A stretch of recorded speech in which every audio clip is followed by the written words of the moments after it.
الصلاة خير من النوم۔ پیارے دوستو، اس دنیا میں ماں باپ کے بعد کوئی محبت اور خوبصورت رشتہ اگر موجود ہے تو وہ ایک بہن اور بھائی کا رشتہ ہے۔ قدرتی طور پر بھائی بہن کے درمیان ذہنی اور پیار موجود ہوتا ہے، لیکن اور محبت کو مجسم دیکھنا ہو تو ایک بہن کی آنکھوں میں دیکھی جا سکتی ہے اور بھائی کے لہجے میں سمجھی جا سکتی ہے۔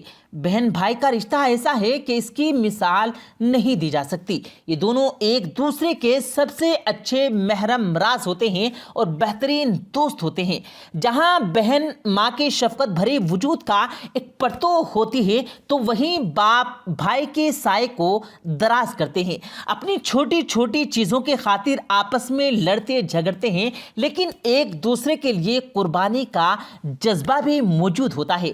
یہی وجہ ہے کہ جب بھائی کو کوئی تکلیف پہنچے تو سب سے پہلے بہن اس کی مدد کرنے کے لیے پہنچتی ہے، اس کی تکلیف اور غم پر تڑپ اٹھتی ہے اور اپنی ذات کی پرواہ کیے بنا اس کے غم اور تکلیف دور کرنے کی کوشش کرتی ہے۔ اور اس بات کا ثبوت اسکول کے ایک چھوٹے بچے کو ویڈیو ہے جو کار میں بیٹھے ہوئے شخص نے اس وقت ریکارڈ کی جب بارش کے دوران بھائی اور بہن اسکول سے گھر آ رہے تھے۔ اس دوران دیکھیے کہ اس قدر محبت کے ساتھ بہن نے اپنی کتاب بھائی کے سر پر رکھی ہوئی ہے کہ بارش کے قطرے اسے نہ بھگوئیں۔ وہ واضح طور پر اپنے بھائی سے چھوٹی ہے، لیکن بالکل ایک ماں کی سی شفقت اور محبت کے ساتھ اس نے اپنی کتاب اپنے بجائے اپنے بھائی کے سر پر رکھی ہے، اس پر سایہ کیا ہوا ہے۔ یہ ایک بہترین محبت کی ایسی خوبصورت مثال ہے جو صرف بہن اور بھائی کے خوبصورت رشتے میں سامنے آ سکتی ہے۔ ان کی محبت میں کوئی لالچ موجود نہیں ہوتا، ان کی محبت بالکل ایمان کی طرح ہوتی ہے، پھر وقت ان کو بڑا کر دیتا ہے۔ بچپن سے جوانی آتی ہے تو بہنوں سے محبت بھائی کی غیرت بن جاتی ہے، اس کا تحفظ بھائی کی ذمہ داری ہوتی ہے، پھر بھائی اپنی ذمہ داری کو نبھانے کے لیے اپنی زندگی تک کھیل جاتا ہے، لیکن اپنی بہن کی حرمت پر کوئی آنچ نہیں آنے دیتا۔ بلا شبہ اس رشتے کی خوبصورت محبت کی مثال کو آپ ایک لائک ضرور کیجئے اور اسے دوسروں کے ساتھ واٹس ایپ اور فیس بک کے ذریعے شیئر بھی کیجئے گا۔ جہاں یہ ننھے بچے چھوٹے بہن بھائی ایک دوسرے سے محبت کا یہ اٹوٹ بندھن دکھا رہے ہیں، تو بدقسمتی سے ہمارے معاشرے میں ایسے بھائی بھی موجود ہیں جو بہنوں کے ساتھ اچھا سلوک کرنا، ان کی ضروریات کو پورا کرنا، انہیں وراثت سے حصہ دینا تک گوارا نہیں کرتے، اور اگر بہنیں اپنے حق کا مطالبہ ڈال بھی دیں تو ان کو ڈرا دھمکا کر، خوف زدہ کر کے، یہ کہہ کر کے کہ تمہاری شادی پر ہم نے اتنا خرچ کیا تھا کہہ کر خاموش کر دیا جاتا ہے۔ یقیناً یہ اسلام کی تعلیمات کے بالکل خلاف ہے۔ اس معاملے میں ہمارے سامنے نمونہ محض رسول کریم صلی اللہ علیہ وسلم کی ہستی ہی ہو سکتی ہے۔ آپ صلی اللہ علیہ وسلم کا پاکیزہ کردار اور حیات ہمارے لیے لاحق عمل ہے۔ آپ صلی اللہ علیہ وسلم کی کوئی سگی بہن نہیں تھی، لیکن آپ صلی اللہ علیہ وسلم اپنی دودھ شریک بہنوں کے ساتھ کس قدر شفقت بھرا سلوک کرتے تھے، چلیے آپ کو چند جھلکیاں دیکھتے ہیں۔ حضرت سیدہ سائمہ سعدیہ کا اصل نام حذیفہ بنت حارث ہے، لیکن نام پر سائمہ کا لقب غالب آ گیا۔ آپ رضی اللہ تعالی عنہا سیدہ حلیمہ سعدیہ کی سگی بیٹی اور حضور صلی اللہ علیہ وسلم کی دودھ شریک بہن تھی۔ حضرت سائمہ رضی اللہ تعالی عنہا بچپن میں اکثر رسول کریم صلی اللہ علیہ وسلم کو گود میں کھلایا کرتی تھی اور ان کو لوریاں سنایا کرتی تھی، جس کا ترجمہ یہ تھا کہ یہ میرے وہ بھائی ہیں جو میری ماں سے پیدا نہیں ہوئے، اور یہ میرے والد اور چچا کی نسل سے بھی نہیں ہیں، لیکن ان پر اپنے ماما اور چاچا کو فدا کرتی ہوں۔ یا اللہ تو ان کی بہترین پرورش فرما۔ رسول کریم صلی اللہ علیہ وسلم کی رضائی ماں حضرت حلیمہ سعدیہ کی طرح حضرت سائمہ رضی اللہ تعالی عنہا بھی ان سے بے حد محبت کرتی تھی۔ مسلمانوں کو جب قبیلہ حوازن سے جنگ ہوئی اور ان کے لوگ مسلمانوں کے ہاتھوں قید ہو گئے تو ان میں رسول کریم صلی اللہ علیہ وسلم کی رضائی بہن بھی شامل تھی۔ آپ اس وقت تک ایمان نہیں لائی تھی قید ہونے کے بعد بارگاہ نبوی میں عرض کیا کہ میں دودھ شریک بہن ہوں جو کہ آپ صلی اللہ علیہ وسلم نے انہیں محض بچپن میں ہی دیکھا ہوا تھا، اس لیے فرمایا کہ تمہارے پاس اس کی کیا نشانی موجود ہے کہ تم ہی میری رضائی بہن ہو۔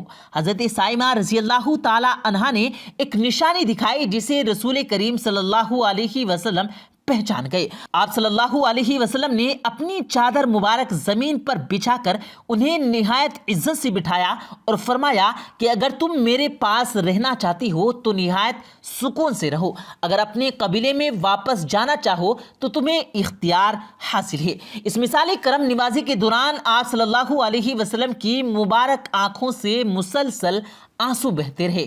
آپ نے یہ اشارہ فرما دیا کہ مانگو تمہیں عطا کیا جائے گا، سفارش کرو تمہاری سفارش قبول کی جائے گی۔ پھر وہ واپس جانے لگی تو نبی کریم صلی اللہ علیہ وسلم نے انہیں 3 غلام اور 1 لونڈی، 1 یا 2 اونٹ ہدیے میں دیے۔ یہ ہمارے حضرت حضور صلی اللہ علیہ وسلم کی اپنی رضائی بہن کے ساتھ سلوک تھا۔ تو تصور کیجئے کہ وہ اپنی سگی بہنوں کے حقوق کے مطابق کیا ارشاد فرمایا کرتے تھے۔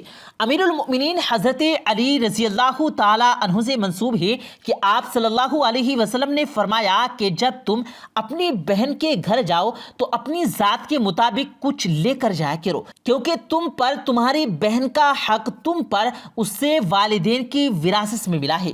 حضرت ابن عباس رضی اللہ تعالی عنہ سے روایت ہے کہ آپ صلی اللہ علیہ وسلم نے ارشاد فرمایا، جس شخص نے 3 بیٹیوں یا بہنوں کو پرورش کیا، ان کو اچھا ادب سکھایا، ان سے شفقت کا برتاؤ کیا، یہاں تک کہ وہ اس کی مدد کی محتاج نہیں رہی، تو اللہ اس کے لیے جنت واجب کر دے گا۔ ایک شخص نے عرض کیا، یا رسول اللہ 2 کے متعلق؟ آپ صلی اللہ علیہ وسلم نے فرمایا 2 کے بارے میں بھی۔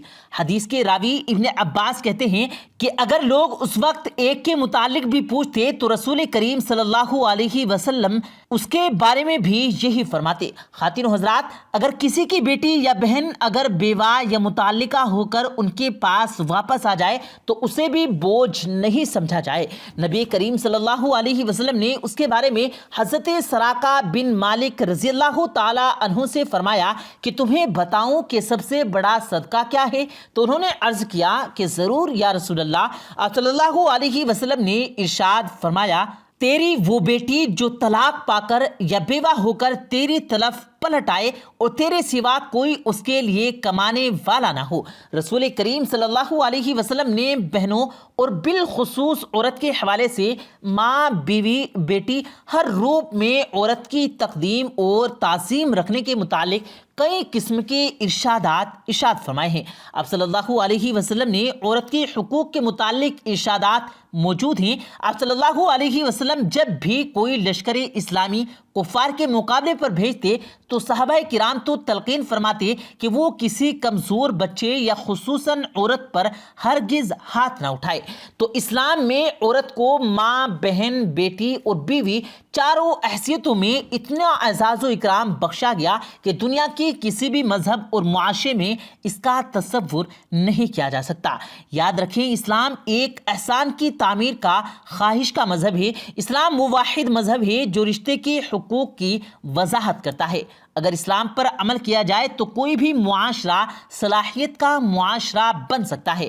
بہن کے معاملے میں بھی اسلام چاہتا ہے کہ اس کے ساتھ محبت کا سلوک کیا جائے، اس کی تعلیم و تربیت والدین کا ہاتھ بٹایا جائے، اور اگر باپ زندہ نہ رہے تو بھائی کو باپ بن کر اپنی بہن کی وکالت کرنی چاہیے، اور شادی کے بعد اس کی خبر لی جائے، اور اگر اس کا مسئلہ ہو تو اس مسئلے کو اچھے طریقے سے حل کیا جائے، اس کے حقوق کو ہرگز اندیکھا نہیں کیا جائے اور اس کا حقوق اس کو دے دیا جائے۔ اللہ تعالیٰ سے دعا ہے کہ ہماری بہنوں کی حیات سلامت رکھے، ہمیں معاشرے کی اسلام کی تعلیمات کے مطابق مقام حقوق ادا کرنے کی توفیق عطا فرمائے۔ اگر آپ کے دل کی یہی خواہش ہے تو کمنٹ باکس میں آمین ضرور لکھیں، اور ہماری کوشش ہوگی کہ فیوچر میں بھی آپ تک اسی طرح کی روزانہ کی ویڈیوز پہنچاتے رہیں۔ اگر آپ اسی طرح کی روزانہ کی ویڈیوز دیکھنا چاہتے ہیں تو ہمارے چینل کو سبسکرائب کر کے ساتھ بیل آئیکن کے بٹن کو بھی پریس کر دیں تاکہ ہماری اپلوڈ ہونے والی ہر نئی ویڈیوز کی نوٹیفیکیشن آپ کو وقت پر ملتی رہے۔ مجھے دیجیے گا اجازت۔ اللہ حافظ۔